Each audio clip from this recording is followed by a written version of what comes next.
Welcome everyone to the 7th episode of season 4 of the Northern Spin podcast, brought to you in association with FI Real Estate Management. My name is Michael Taylor. By day, I'm the editor of Business Desk. I'm a journalist and a politico. And if you think you've had a tough week, what about Chris? More woe for the Tories. Chris, how are you coping? It's been a tough week, actually, because obviously me and you got snubbed in the King's birthday honours list. I also played cricket on Saturday, ran myself out for a duck. But it's a warm welcome to you and all our listeners as well. I'm the executive editor of Business Cloud and Tech Blast. We're recording this on Monday. It's Boris Pinocchio Johnson's 59th birthday today, which means he's probably 96. We've had a decision, we're not going to give him any more publicity than he deserves.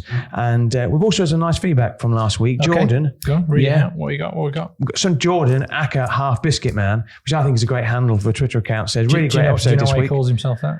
Well, do you know him? Yeah. Why does he call himself Half Biscuit Man? I know him because he came up to me on Oxford Road Station and went, "Are you Michael Taylor from the Northern Spin podcast?" Because he's a fan of the band Half Man, Half Biscuit.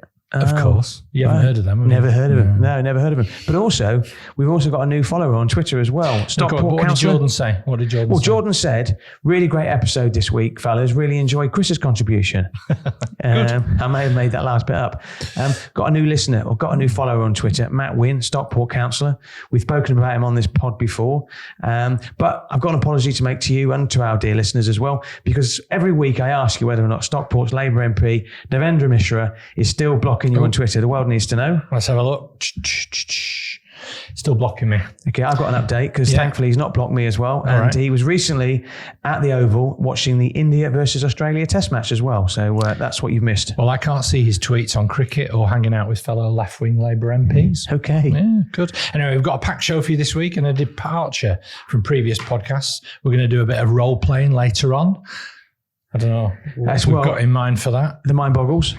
Okay, I want you to pretend, Chris, that you're in Conservative Central Office and your job is to advise Rishi Sunak on how he can win the next general election. And you know what? For even further devilment, I'll have a go at doing that as well. For my part, I will put myself in the heart of Labour Party HQ and discuss what Starmer might need to do to achieve power.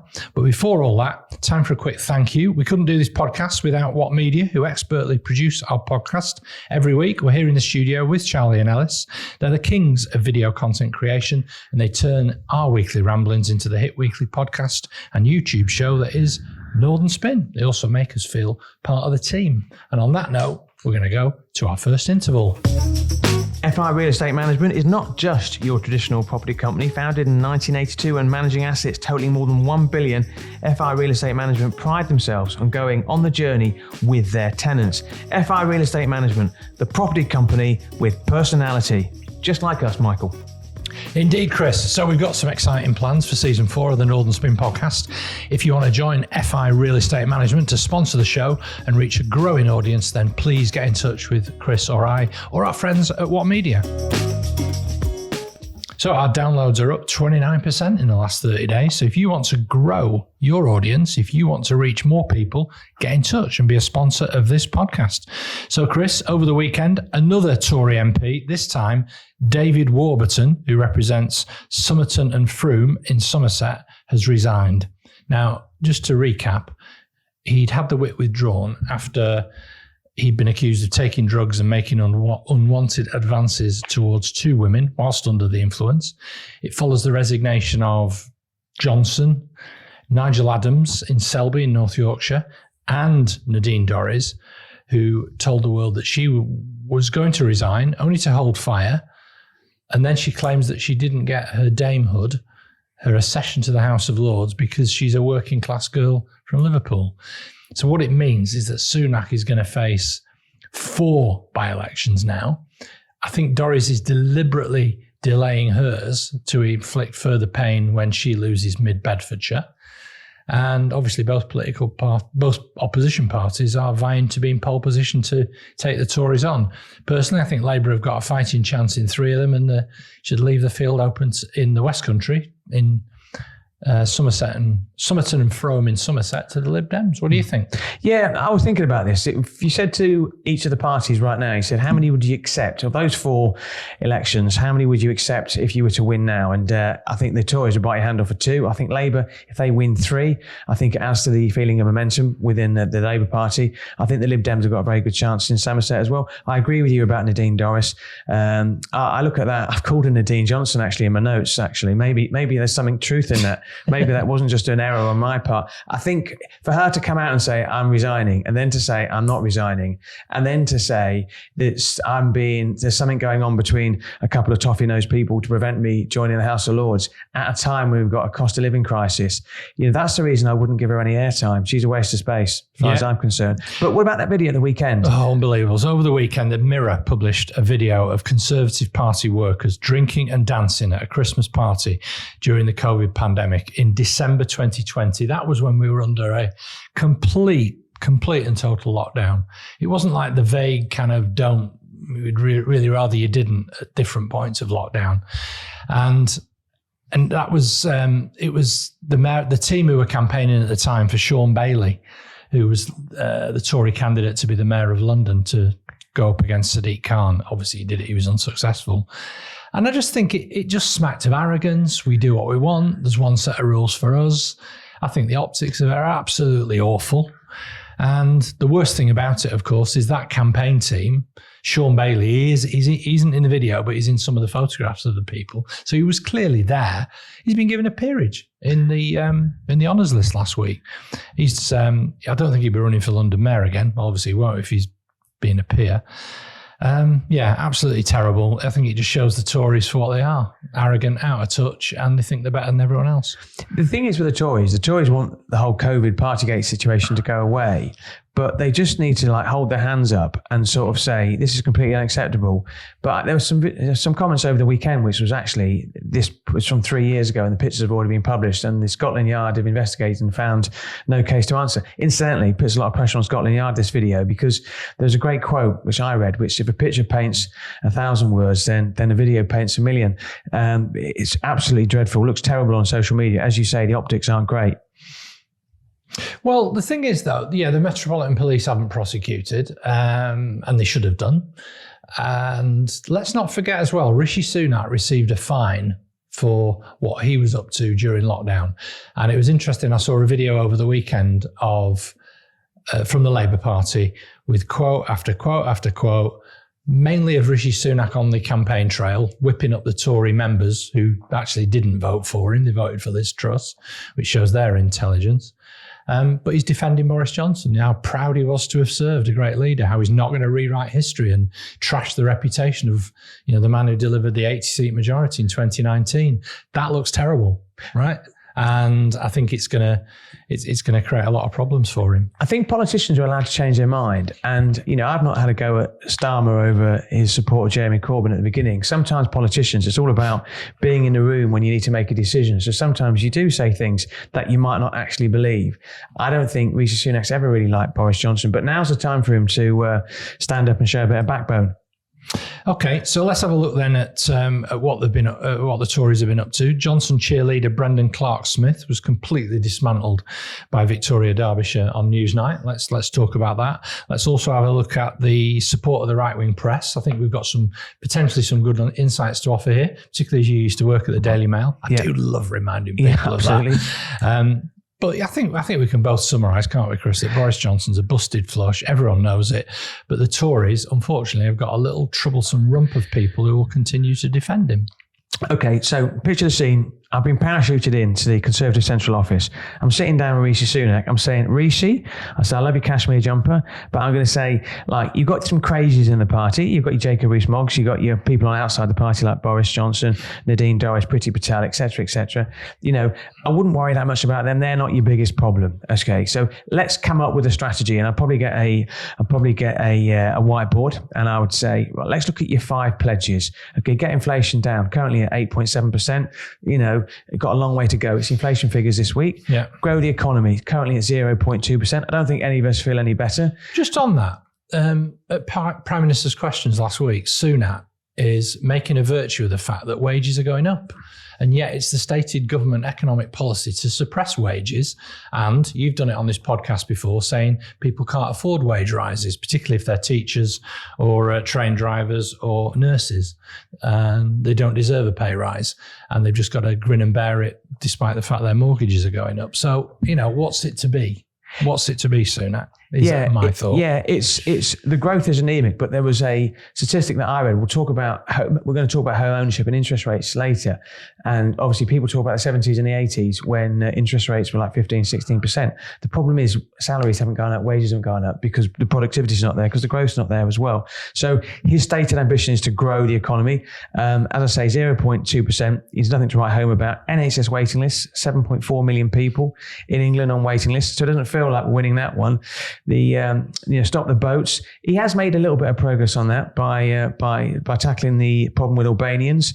They're talking about 20% fall, but I don't think it's winning over the votership. And this idea of putting people in giant barges off the coast of Britain, the optics of that don't look good as well. The national debt, his stated ambition is that it's going to be falling, but the International Monetary Fund says it's going to rise for the next 5 years. If you were a head teacher or you were a teacher and I gave you that as my report for the week, what would you give me as a grade? Oh, D-. It's an absolutely appalling record. And as for the small boat stuff, the reason that situation came to bear was because of the lack of cooperation with the French authorities as a direct result of the Brexit that he voted for, campaigned for.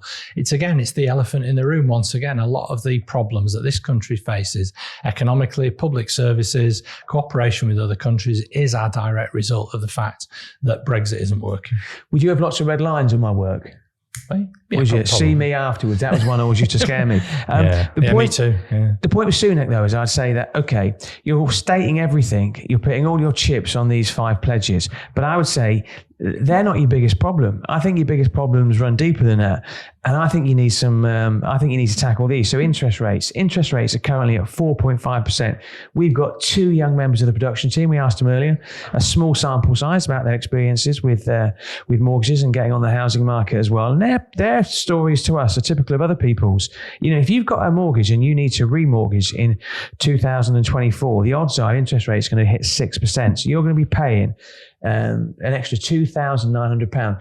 It's Father's Day yesterday. We're recording this on Monday. You've got 5 kids. How many of those are on the property market? One. Okay. One in a shared ownership. Yeah, and I've got two daughters. One's nearly 23, one's 20. They're both renting as well. This affects young people. It affects everyone, but it affects young voters as well. And people who are renting are only going to have to pay more in rent because a lot of the buy-to-let landlords are going to pass those increases on. Yeah, Housing. That's absolutely definite. I know you're going to mention housing now. That's interesting. I heard Keir Starmer interviewed on the Today programme this morning, and Michelle Hussein was interviewing him. He was up in Scotland talking about green energy issues.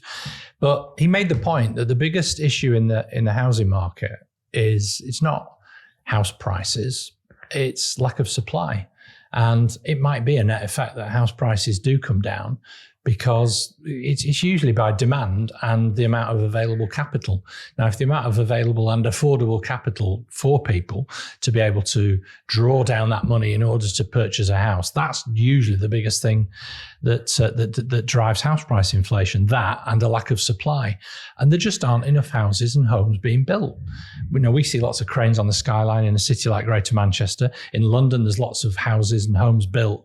But a lot of them are under-occupied because they're done as an investment. People will invest from overseas. I write stories every week on our website about yet another property company that is building residential property for the overseas market, particularly for China here in Manchester, and what they call in Manchester purpose-built student accommodation.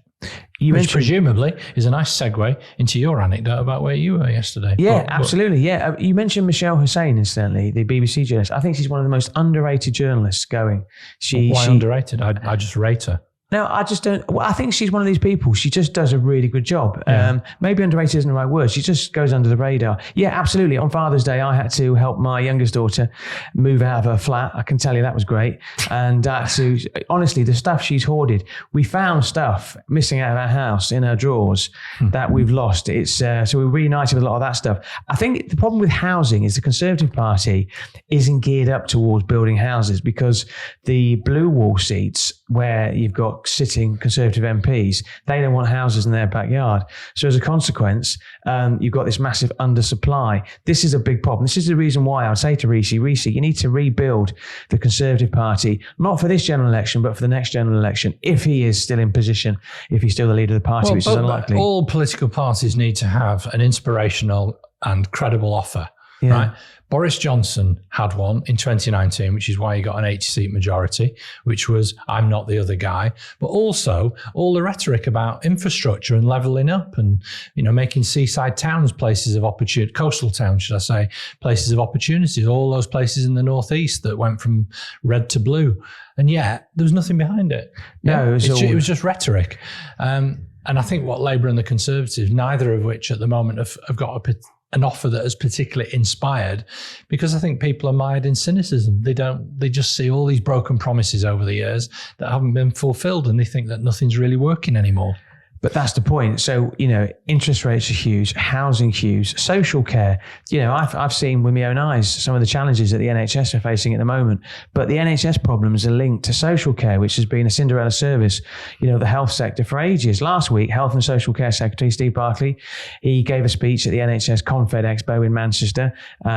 He spoke of a focus, and he's thinking longer term. He said the focus needs to be on the use of technology, the greater use of community diagnostic centres. So you can diagnose conditions earlier, i.e. prevention is better than cure, or nipping this problem in the bud before it becomes incurable.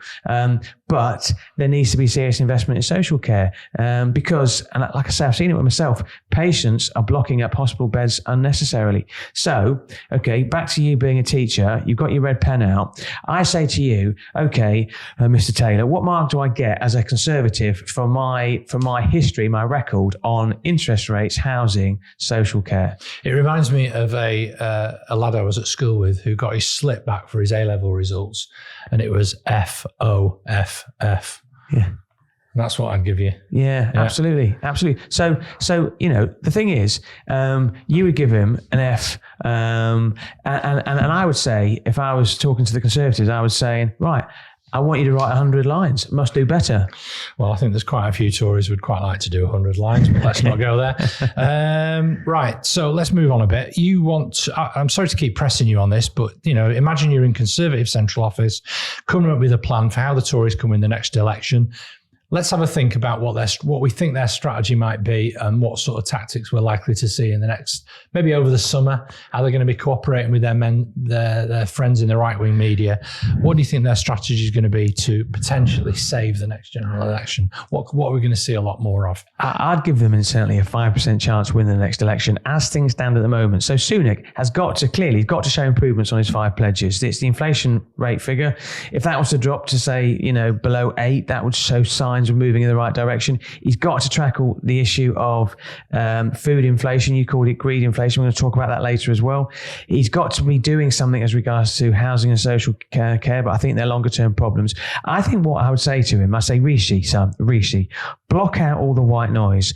Block out the detractors like Nadine Dorries, Boris Johnson, Priti Patel. They're yesterday's politician as far as I'm concerned. You are in charge of this party. This is a one-shot only chance that you've got. You've got to be willing to speak out. You've got to get rid of this straitjacket of being a cautious leader. You need to exert some backbone in your party. You need to show some authority. And I think most of the public will actually back you on this as well. People have got to look at you and say, you're a leader I want leading this country. Now, fairly soon, Liz Truss is going to publish her resignation honours list for her disastrous, embarrassing 7-week tenure as Prime Minister of this country. Rishi Sunak cannot afford another sideshow like he had with Pinocchio Johnson. And a couple of stories that caught my eye last week. The Yorkshire Post had a front page story saying that key marginals could receive a share of £200 million from projects, right? Okay, drop in the ocean, I know. Okay, but it's a positive news story. A few days earlier, Michael Gove announced plans for a new publicity-funded pan-regional partnership to help grow the economy in the north of England, similar to bodies in the Midlands and the Oxford-Cambridge corridor as well. Sorry, what's the Northern Powerhouse Partnership? And all of these things, it's just window dressing, it's rhetoric, it's gimmicks, it's all the same sort of stuff that we've talked about on this podcast before when they announce these little pockets of money for, slabs of paving stones and railings in towns that are desperately in need of jobs and investment and repurposing.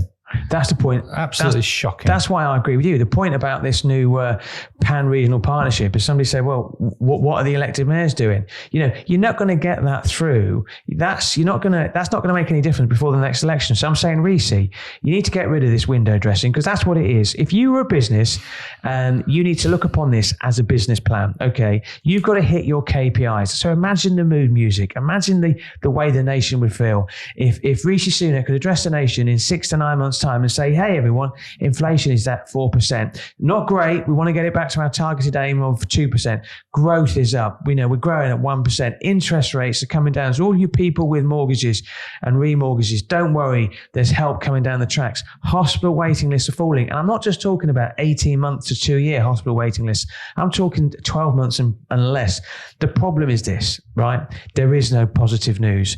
The only thing that I think the Tories have got in their favour right now is that Keir Starmer hasn't won over the majority of the British public.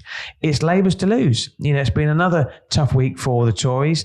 In the unlikely event that the Tories do come to you and say, Michael Taylor, we listened to the Northern Spin podcast. We know that you stood for the Labour Party unsuccessfully in 2015 at the general election, but we trust you because you are about place over politics. Please, Michael, what can you do for the Conservatives to help us win the next general election? It would be hard for you to do, Michael, but put yourself there. I'd like them to do what you do, actually, and opt to walk when they're on a sticky wicket. That would be the best thing, to actually throw in the towel, to quote a boxing reference.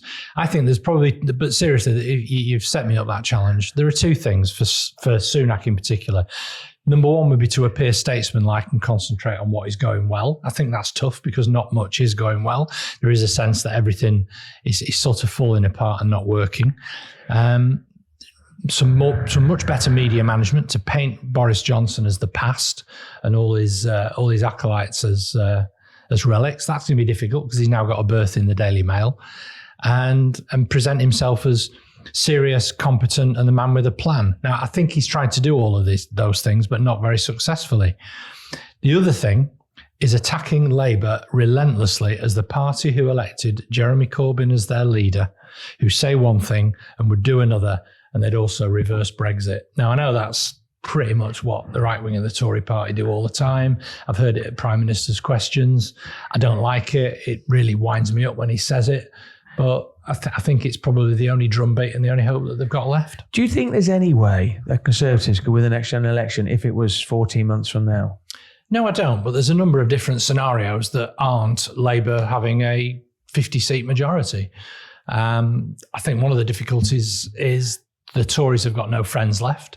There are two political parties that in the past have gone into coalition with the Conservatives with disastrous consequences.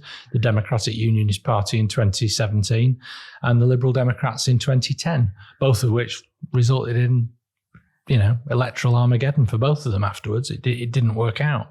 And I can't, there's no one else who's going to prop up a minority Conservative government, but there are a whole coalition of forces ready to get together should the Conservatives not have an overall majority.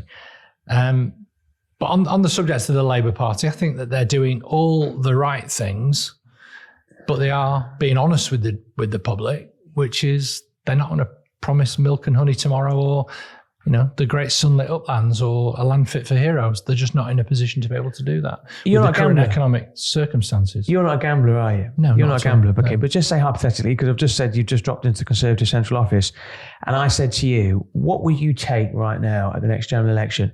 Would it be any type of Labour win, or would you say that Labour have got to be ambitious enough to say we want a decent sized majority? Yeah, I think Labour are being ambitious. My insight there is, at every turn, they're absolutely relentlessly focused on winning. I spoke last week, at the risk of repeating myself, when I saw Rachel Reeves speaking at the Kite Festival, she absolutely had her game face on. Yeah, she is 100% relentlessly focused on winning. And I get that sense from Starmer all the time. And, you see an example as well this week. Alison McGovern has been elected in Birkenhead. That is a hotbed of left-wing activism. It's in Merseyside, it's top end of the Wirral. They've had Mick Whitley has been the MP there for the last few years, replacing Frank Field. And amazingly, Alison McGovern has been elected, even though she's widely associated as being part of the Labour right wing, which is a phrase I absolutely hate, by the way. The Labour Party doesn't have right wing people. It has people who are more to the centre, and Alison definitely would meet that criteria. It's another huge blow for the left of the Labour Party. They used to refer to the left of the Labour Party as putting them in a sealed tomb. I think they're going a lot further than that. I think they're putting absolute concrete around that sealed tomb now and trying to get rid of them. You know what the analogy I would use was, and you're right, I think, Mick Whiteley was elected in 2019, and it was although it wasn't Keir Starmer and it wasn't the party who were responsible for her winning that, because it was a selection vote for the members in Birkenhead. She won by quite a healthy number. The analogy I would use is that this is it's because she's good, actually. Well, you spoke very highly of her as well. And yeah. You spoke so highly of her, you didn't want to say I want her to win, because that's normally the kiss of death on all your it is actually chosen ones. Yeah. No, but I think this is a game of chess, and I think, okay, on one side you've got the Conservatives, on the other side you've got Labour, and I don't think Labour are going for a quick kill. I think Labour are going to get all their pawns up the table, so that they can attack the Conservative Party and Rishi Sunak from every different angle. So what they're doing, they're making sure they've got the right pieces on the board in the first place. Alison McGovern is the right person. Let me try and articulate it then, what I think they should be saying relentlessly at every turn. And it's this: we recognise the problems the Tories have made worse, but we are driven by values and by integrity, and we want to make things better. But we won't be doing that by divvying up contracts to our mates. We're serious about the big challenges that society faces. We are on your side, and we will invest wisely, not cynically. Yeah. That's not a bad message to keep banging out, because it's being realistic and it's being honest, and it's saying, trust us, we're decent people. Yeah. And they're not going to find the same amounts of skeletons in cupboards. And when they do, they're going to react to it quite relentlessly. They're going to own it. So I run a little PR company as well, and I always say to people, own it, and just be honest, do the right thing. I suppose. So let's talk about these by-elections coming up then. So we've got Uxbridge and South Ruislip, Selby and Ainsty, Somerton and Frome, which we've spoken about, which is I think is going to be a Lib Dem target, and Mid-Bedfordshire. I don't know what your Twitter's like, but mine had Labour activists out in all of those constituencies. They think they've clearly got a good chance of winning. I think you'll find a lot of Conservative MPs out today, Monday, so that they don't have to be in the House of Commons for the vote on, Boris Pinocchio Johnson. Cool. And all right, let's.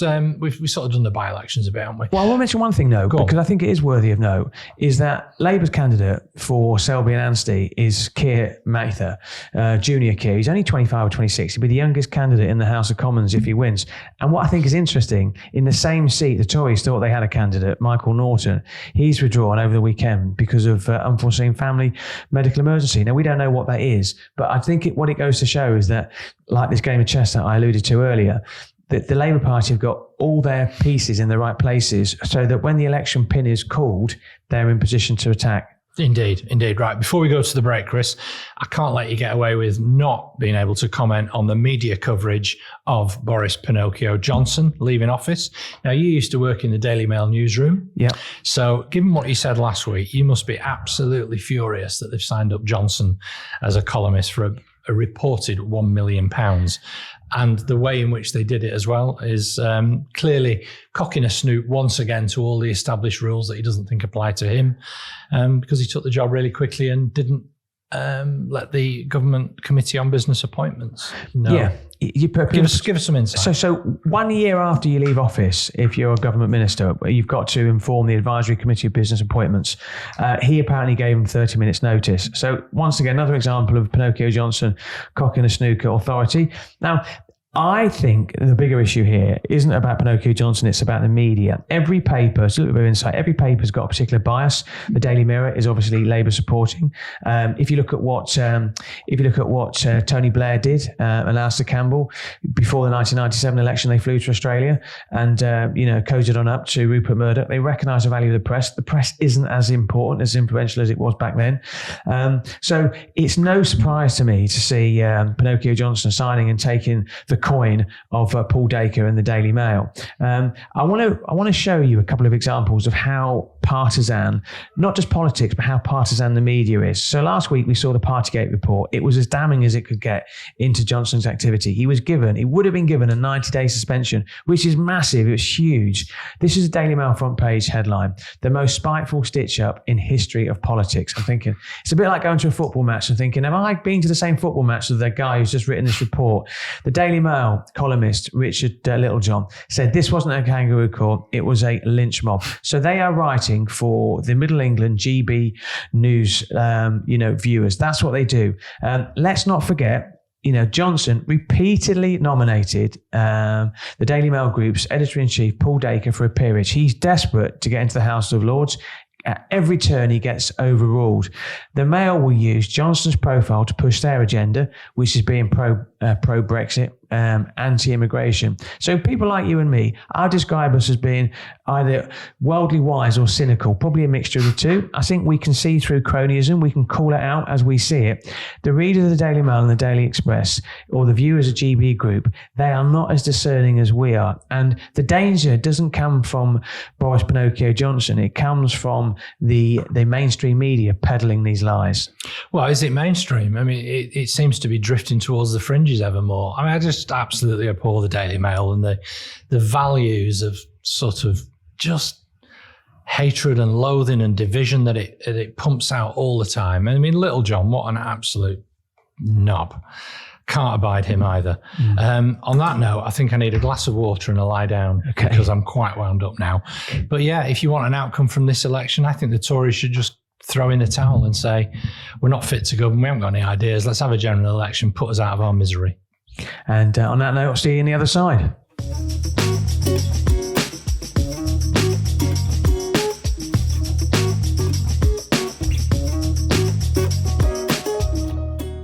So one of the businesses I'm involved in is Proactive Progress. Proactive Progress is a monthly meeting of ambitious Northwest businesses who grow through collaboration. Every month, I hit my black book. We bring in a big name speaker and share experiences, challenges, and opportunities. If you're interested in joining Proactive Progress, contact me. Lots of methods to do that: LinkedIn, Twitter, whatever. Or my business partner, Paul Woods. If you want to grow your business, do it through Proactive Progress.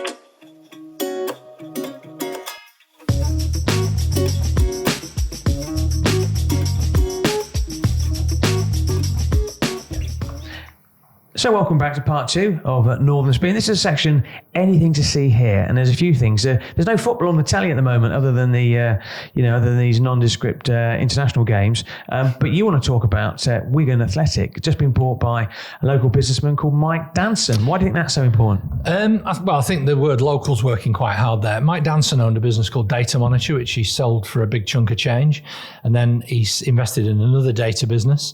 Amongst his investments is my favourite weekly politics magazine, The New Statesman, which he does keep slightly separately from a lot of his other investments. He was born in Wigan, but I think he grew up in another part of Greater Manchester, up in Bury. But I think Lisa Nandy's had a little bit to do with brokering this deal. And in her book, which I'm reading at the moment, she opens it by describing the importance of Wigan Athletic as a football club to the town of Wigan, how much it meant to people, even in a rugby league town like this. Now, Mike Danson already owns a chunk of Wigan Warriors Rugby League Club, which is probably the biggest sporting club in Wigan, to be fair. But in Lisa Nandy's book, she describes in the opening section the criminals and chancers who circled Wigan Athletic the last time that it was on the block, eventually being rescued by a Bahraini businessman who, I think it's quite obvious, didn't have the wherewithal to be able to fund it indefinitely for the amount of money that it requires to keep a club capitalised at championship level. Wages weren't being paid, HMRC weren't being paid. And I think Mike Danson coming in has settled the account, at least for the time being.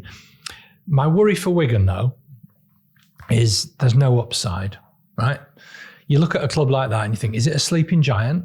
And no, they've won the FA Cup. They were in the Premier League for 9 years. They've been in the Championship for a fair amount of time as well. And they've competed in Europe. And in all that time, they've never been able to sell out their stadium in the Premier League. And you look at clubs like Sheffield Wednesday and Derby County, who've got big supporter bases. At least, Sheffield Wednesday is one of two clubs in a big city. Derby is a single city club. And, you can see the potential of a club like that getting into the Premier League and and attracting international audiences. Wigan, less so. Even Wrexham, they've generated, they could be North Wales's football club with all that support globally through Ryan Reynolds and Rob McElhenney's investment and promotion. With Wigan, I don't know. I don't see it myself. But at least if it stabilises and it creates the community club that can compete, and do okay at championship level, and occasionally go on cup runs, then maybe. But I don't see it. Yeah. What do you think? Yeah. I think you're right. I mean, I know Derby County quite well, and obviously they've got a local businessman, David Close. He rescued the business last year. It's put the club on a much more sound financial footing. I think the challenge is, if you want to compete at the top level, like the Premier League, you almost need like money bags owners, which is the reason why so many of these clubs go overseas and increasingly going to Dubai and the US as well to find money. And I think the appeal of foreign owners is starting to wane. It is, isn't it? Yeah, absolutely. Yeah, absolutely. Last week you spoke about greedflation, which I would describe as profit-led inflation. A big problem with inflation at the moment, but there's a feeling that some corporates are jumping on the back of this and making money and just hiding behind the inflation figures as well. I think it's baked into the public, isn't it, that things are more expensive. So they've made other things even more expensive. Petrol being a good example, but staple food products as well. But do you think the politicians are afraid of the big food companies? Of course they are. Yeah, they are. I mean, I'll give you some examples as well about the power of big food. I was at a talk the other week with Henry Dimbleby, who's written an incredible book about the power of the global food industry. And you look at recent legislation that's attempted to get through Parliament to regulate the food industry. A ban on 2-for-1 junk food deals had been delayed by the government for another 2 years. It had meant shops being unable to sell food and drink high in fat, salt and sugar using multi-buy deals, scrapped. Rishi Sunak said it would be unfair to restrict options when food prices remain high. No. People who want to promote, health plans to get kids exercising and all the rest of it. That's been overridden by the government wanting to promote a pharmaceutical approach to weight loss, to promoting diet pills rather than, the hard yards of encouraging people to make healthy lifestyle choices and exercise more. Yeah, I think we've lost the battle against obesity probably 20 years ago. I was talking to the owner of my gym, Steve Hoyles, about this, who's a listener of the podcast. It shouldn't be that difficult, but unfortunately it is. I think it's the choices that we make in how we exercise, but also the food that we eat. And I think we make increasingly poor choices, but those choices are poor. I was in Asda supermarket in Bolton the other day and I saw people filling up their baskets I wanted to just go, don't buy that rice. It's really expensive. Uncle Ben's wrapped up. Buy some rice and cook it. Yeah. Well, if you want to see where the priorities of some of these food companies are, look at the food that they put around the tills It's never healthy options. No. It's always a bar of chocolate. And unfortunately, I am an addict. My name is Chris. My big worry is vapes. Don't get me started about vapes. I walk down the street these days and I reckon 6 out of 10 people are on vapes. A lot of them never smoked before. Well, the great shame of my football club, Blackburn Rovers, is it's sponsored by Totally Wicked, which is it's a cartoon character with a jaunty little slogan. It's kid friendly. Don't tell me that vapes are the solution to people who used to smoke cigarettes and it's saving them from lung cancer by offering them a gateway away from it. No. The vaping industry is 100% targeted with all its flavors and all the rest of it, and its branding is aimed at kids. And you can see it in schools, you can see it in teenagers around, as you've probably seen yourself, taking up vaping. Horrible. Yeah. I saw it. I mean, do you know how much a packet of cigarettes is these days? No idea. It's about 12 or 13 quid. So people clearly can't smoke because they can't afford it. But people are getting into vapes and they're having 500 sucks a day on these vapes. Horrible. Now, it was a shock to both myself and you, Michael. I tuned into the King's Birthday Honours list and I thought somewhere along the line it'll say Michael Horatio Taylor for services to the podcast industry. But unfortunately, you've been missed again, as have I for services to cricket. But I'm pleased to say there were some names on there that you're happy have been recognised. Well, the first one I'm really happy about is Debbie Blackburn on a personal level. She's the assistant principal for finance at Aquinas College, where I'm a governor in Stockport. She got an MBE. Debbie's absolutely fantastic. And I love being a governor of that college. It's absolutely fantastic. And she's a key part of the management team there. Also, a former colleague of mine from when I worked at Manchester Met University, Kathy Parker. She's the director of the Institute for Place Management. And we talk about place quite a lot on this podcast, don't we? Around, the revival of high streets, the repurposing of towns. We look at what's been achieved in places like Altrincham, who've really lifted themselves up. And it's become a go-to model for people to go and look at. Kathy is absolutely front and centre of that academic thinking and thought leadership on that. And she thoroughly, thoroughly deserves that MBE. And on a personal level as well, she was always an absolute joy to work with. She had a lot of personal hardship herself in recent years. And I hope this just puts that lovely smile back on her face. Yeah, that was good. Alison Ross, the chair of Manchester Digital, Chief People Officer and Operations Director at Manchester-based online car retailer Auto Trader. She got an MBE for her services to the digital sector, which was great.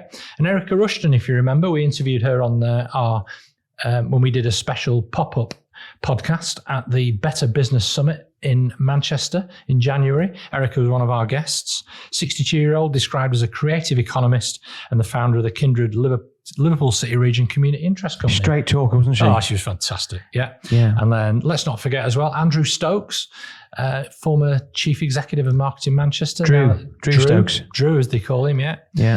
Now the Chief Executive of Visit England. He got an OBE, as did Chris Oglesby. The main thing I was surprised about is that he hadn't got a gong already. Because he's so well thought of, as was his late father, who I was very, very fond of. Well, we've both interviewed his father, Michael Oglesby, as well. And the biggest compliment you can pay to his son, Chris, is that he's just carried on the good work that Brunt would have done, because they give a percentage of their profits as well to good causes as well, back the Arts International as well. Now, there's somebody who was missed out, and she's a listener to the show, and you know her very well indeed. And I, for one, was disgusted to find that she hadn't been awarded an honour. I think she should have been awarded an honour for public service, which she did at the weekend. That's Jo Lake, well-known local journalist. No, Jo Lake. She was missed out. It's an outrage. You know what she did that deserves? I would probably go damehood for this, right? On Saturday, she went into a local newsagent, hid all the copies of the Daily Fail so that people couldn't buy a copy of Boris Pinocchio Johnson's first ever column. That, Jo, is a selfless gesture from you. And although you might not have the honour to prove it, you have the Northern Spin MBE award. Ladies and gentlemen, can you just pause for a moment and reflect that there you had small C Conservative Chris Maguire praising somebody for hiling copies of, quote unquote, the Daily Fail. Yeah. That's amazing. Absolutely. Now, there was a serious point I'd like to make as well. We've just been talking about the King's Birthday Honours list, and your face has lit up after dropping to the floor in the first section when we were talking about some of the resignation honours lists that Pinocchio Johnson had palmed off to the country. Half the people in included in the King's Birthday Honours list were women. You've rattled off about 3 or 4. 11% were from minority ethnic backgrounds. A start, obviously, could go further. 13% of those people, I think, had some type of disability as well. These are genuine honours given to genuine deserving people, completely at odds with Boris Pinocchio Johnson's dishonourable resignation honours. Right, so who do we think we've got on manoeuvres this week, Chris? I'm going to throw a name at you that a lot of people, a lot of our listeners won't be familiar with. She's Miriam Cates. She's not a household name. She's a Conservative MP for Penistone and Stockbridge. She's one of the growing number of red wall Conservatives who are trying to raise their profile, probably because they realise that they face a squeaky bum time election sometime next year. She's a former biology teacher. The supporters, or her supporters, say she's a rising star of the right.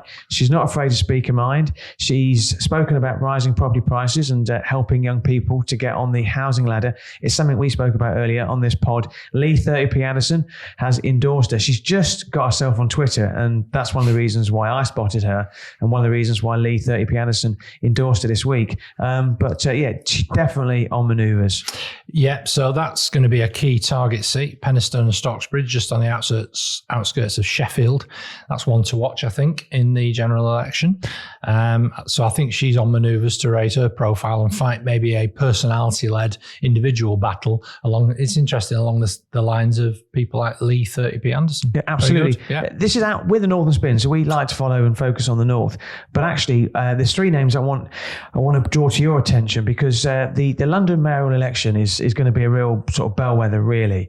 And the Conservatives have finally come up with their shortlist. Paul Scully, who was tipped to be on it, the Conservative politician, he gave a speech at an event that I hosted, and it was a video, and it was deathly dull. So he didn't make it. But 3 names who did. Susan Hall, massive Boris Johnson supporter. She's actually removed a picture of them two together on a Twitter feed, I'm told. Mozammel Hussain, I hope I've not mispronounced your name, Mozammel, and Daniel Korski, who I think you know it. They're all hoping to go up against Labour's mayor. They're looking to pit some daylight between themselves and Sadiq Khan, especially Sadiq Khan's plans to expand the ultra-low emission zones as well. And I think that's going to be a key battleground. What do you think?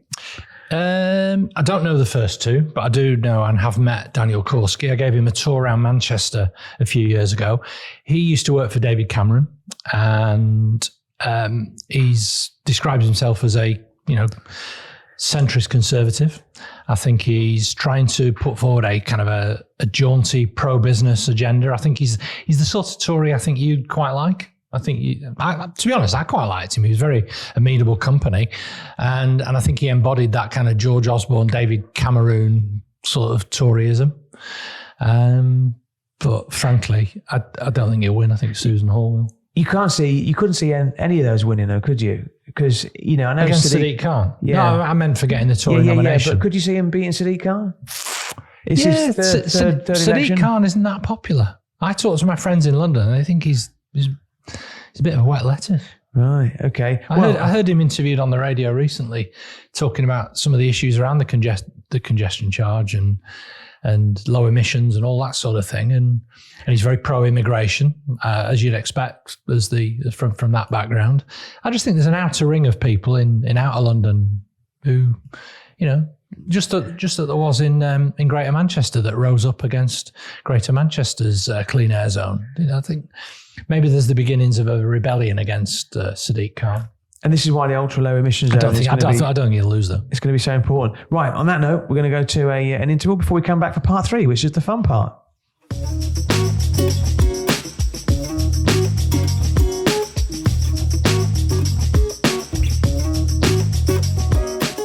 I've always believed that a vibrant media sits at the heart of any community, and the business community is no different. So if you're in business, then thebusinessdesk.com is for you.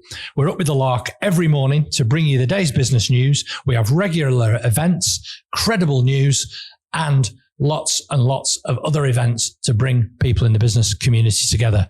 So log on now, thebusinessdesk.com, for all your regional news.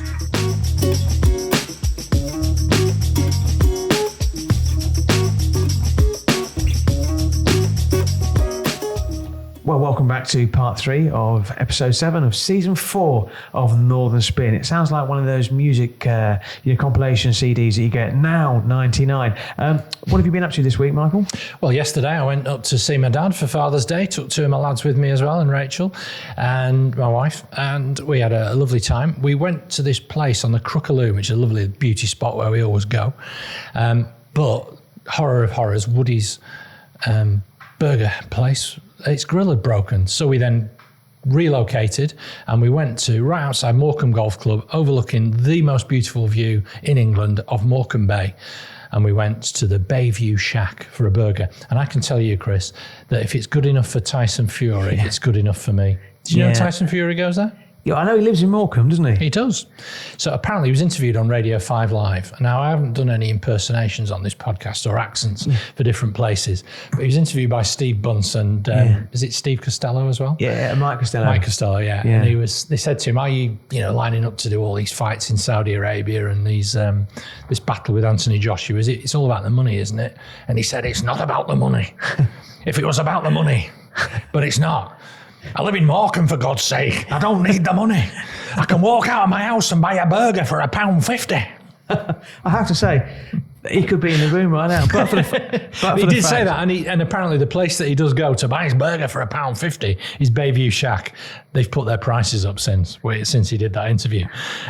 So maybe they charge you £3, but they charge Tyson Fury £1.50. They can probably, yes, indeed, yes. But there we go. Yeah. We also had our Rainmaker Awards last Thursday, which was fantastic. We had a fire alarm. Have you ever had a fire alarm at any of your awards events that you've been involved in? Actually, and you'll like this, that I did one at the Hilton, Deansgate, and we were doing an event, and there was another event going on, and we all had to congregate outside. And guess who was at the other event who was congregating outside, who had one of those silver blankets on? Gary Lineker. Seriously? Yeah. I've never had that in all my years of doing events and all the rest of it. I've never had to evacuate in the middle of an awards ceremony. I have to say, our host was Ian Moore, comedian, author, who I thoroughly recommend. If you want some culture, you don't read books, do you? No, I listen to books. If you're going to have a fire alarm, though, you want it at the Rainmaker Awards because you can put out the flames, can't you? Very good. Yeah. But no, Ian Moore was a great host. He's also a Blackburn Rovers fan. And he's written 3 books, Chris. His third one is out now. It's Death and Croissants, Death and Fromage, and the third one is just out, which he gave me a signed copy of, is Death at the Chateau. So they're set in France. He lives in France. He's a guest house owner in the Loire Valley. And they're really good. Murder mysteries set in France.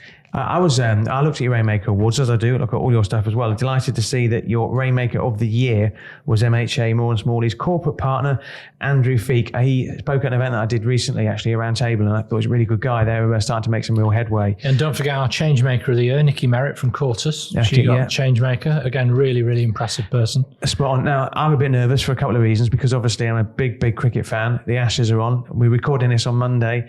My mood will be dictated to by what happens in the next hour's play at the Test match at Edgbaston. Now, outside of cricket, because there are more important things going on as well, it's Glastonbury this week as well. I'm delighted to Jonathan Boyers, formerly of KPMG, currently on gardening leave as well. He's had a hip replacement. His ambition from his second hip replacement is to be able to go to Glastonbury. I spent the last week going to and from Manchester Airport and Liverpool Airport, taking relatives who were going on short stay breaks. I have to say, I had to pay a king's ransom to drop off and pick them up. I tried to, even if at Manchester Airport, you have to pay £5 just to drop them off, even if you're only there for 60 seconds. And they have these meet and greet people who walk around, and it's just money for old rope. Proper racket, isn't it? Well, I have to say, I know Manchester Airport had a tough time during COVID and stuff like that. But I tell you what a way to treat your customers. Did you know? And I got a real shock this week. It's when you sometimes hear a celebrity and you think, I wonder how old that celebrity is. Wonder how old that person is. And I always check them out on Wikipedia. 40 years in June since the first series of Blackadder was ever screened. Unbelievable. Were you a fan of Blackadder? Oh, I loved it. Yeah, fantastic. Yeah, and I mention it for a couple of reasons. One, because it makes us all feel old. I'm 51 now, so I was like 11 at the time when that first series came out. There were only ever 4 series of Blackadder, and they're all set in different times as well. And all the actors pretty much, to a man or woman, have gone on to greater and bigger and better things as well. Or they've died in the case of Rick Mayall. Absolutely, yeah, absolutely. Tony Robinson, he of Baldrick fame as well, he's doing a TV program about a never before seen episode of Blackadder. It was a pilot which was never seen. He wasn't in it actually because he was already committed. Blackadder goes forth, and on that note, we go forth, Michael. So do you like Tony Robinson, the actor that played Baldrick? I know what you're trying. He's trying to set me up here because he's obviously a huge Labour supporter. He sat in the National Executive as well. He did. But he was tipped to be a politician at one stage, but his partner said that we've got 2 young kids. You need to put the children first. And he said, right decision. Well, that's it. We'll end on that note. Chris endorses another Labour politician on his journey towards being sensible and no longer being a small C Conservative. So that's it. If you want to join FA Real Estate Management and sponsor the podcast, get in touch with us. We're on Apple Podcasts. Give us a review. Don't forget to press the subscribe button. Follow us on Twitter @Northern_spin1 or watch us on YouTube. Thank you to What Media. Thank you to Elliot Taylor for providing the music. My name, as ever, is Michael Taylor. And my name, as ever, is Chris Maguire.